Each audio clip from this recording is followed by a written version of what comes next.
is turning the other cheek after accused her new fiancé of being unfaithful. She's heard the cheating rumors in the past and has never let it bother her, a source tells Us Weekly exclusively.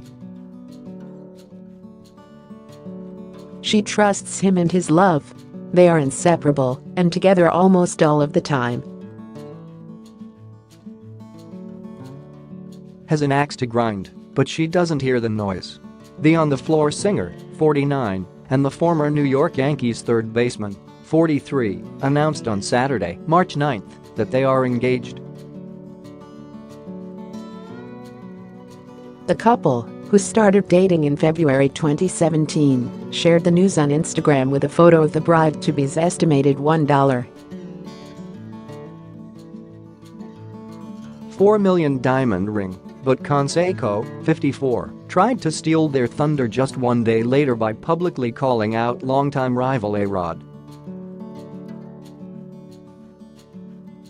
Watching World of Dance. Watching J-Lo text, little does she know that he is cheating on her with my ex-wife Jessica. Poor girl, she has no idea who he really is, the former Oakland A's player claimed on Twitter on Sunday, March 10th, referencing his wife from 1996 to 1999. I was there a few months back with her when he called her on her phone. Canseco went on to call Rodriguez a piece of ST and asked Lopez to call him to find out the truth. He also challenged the sports analyst to a boxing match or an MMA match anytime you want. After the ex-Bash Brothers Twitter storm went viral, another source told Us, Jose doesn't know what he's talking about. His tweets aren't true.